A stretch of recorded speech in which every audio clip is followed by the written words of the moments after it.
Today I'm going to do a real quick review of this Shoei RF-1200 helmet. I've had it for about a year now. I really like it, and I figured in case you're in the market for a new helmet, or you just like watching helmet reviews on YouTube like I do, hopefully this will be informative and entertaining, so stick around. So basically this is like considered, I guess, on the higher end of helmets, comes in around that $400 mark. You may be able to shop around and find instances of it cheaper, maybe like on Instagram, get like a pre-owned one or something like that. Somebody's worn like a couple times, and you'll be able to cop one relatively cheap. But if you're buying new, you're pretty much going to pay $400. So I bought this on Amazon November of last year, I believe, and yeah, so far so good. So I got the metallic black, or I guess you can say gloss black finish. It's held up really well. I try not to scratch it or ding it at all.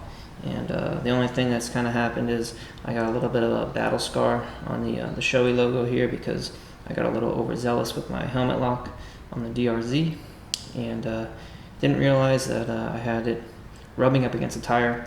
Listen, I'm gonna be honest with you. I'm kind of retarded. As I rode around looking for a campground, so what are you gonna do? I'm kind of pissed off about it, but all in all, it held up pretty well. I just have a little scuff on the top here. So for vents, pretty much you got this chin spoiler here, or chin vent here, I guess I should say, and then you have a forehead vent and some temple vents, and on the back you have this large like backdraft type vent. They're all really easy to open and close while you're on the bike. I normally don't wear gloves when I ride, so I find it pretty easy to find them and open and close them. You may find that your experience differs if you have some pretty thick gloves on, but if you're riding with like relatively thin gloves, you should be able to find them no problem. The shield is a clear shield, and it comes with a pin lock visor that you have to put on. That's no big deal. It just kind of sticks right in the inside of the visor. It prevents against like anti-fogging and things like that, so works out really well. The shield at night is I don't know, very, very clear, very crisp. I think it's like optically correct is what they call it, so, and that definitely is the case. And then for sunny days, I just mostly wear a pair of sunglasses in here, and that seems to work out. I want to try and get a smoke visor at some point, or maybe like the photochromatic one that changes or auto darkens.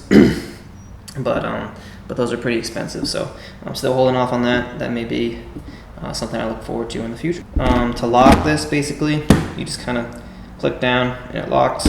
I normally ride with it about like at the setting right before it locks. That kind of lets some airflow in, but prevents against most rain and things like that. So that's the setting that I ride on. So for the inside of the helmet, this is where I think you get most of your money's worth.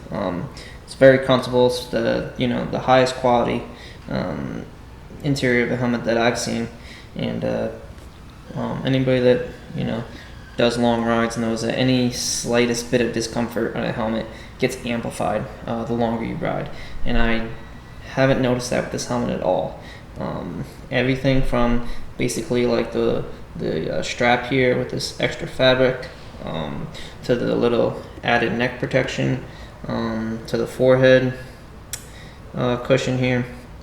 Everything is just really, just a pleasure to wear, pretty much. There's no, sources or pinch points of any type of thing. Nothing causes discomfort, basically, is what I'm trying to say. Everything flows together.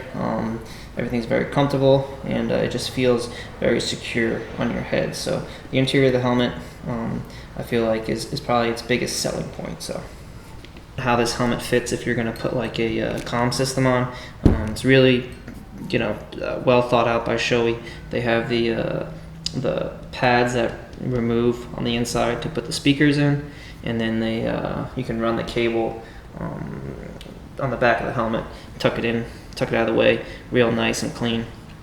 I mounted this the scene mount on this little lip right here. I don't think that's what it's for, obviously, but it worked out pretty well, and that's what I recommend you do if you have this helmet. So So yeah, that's basically it. Not too heavy on the specs. You can probably find that on other channels, but basically just like a real world review and what I've noticed over the past year of riding with this helmet. Again, no complaints. Worth every penny, in my opinion. I think if you're looking at this price point, you're probably looking at like a Rise, maybe some Simpsons. I recommend that you give Shoei a shot.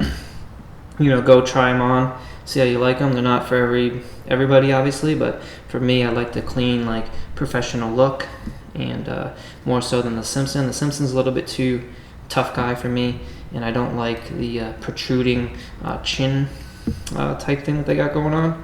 And I heard that they're pretty loud. I've never actually worn a Simpson motorcycle helmet before, but that's just what I heard, so take it with a grain of salt. But I like the Shoei because everything's tucked real close to your face, and this whole profile right here works really well for like fairing bikes, like a T-Sport fairing or a quarter fairing or anything really. So yeah, that's pretty much it. If you have any questions, just leave them down in the comments. I'm gonna try and answer them. Or no, I'll definitely answer them, and that's pretty much it.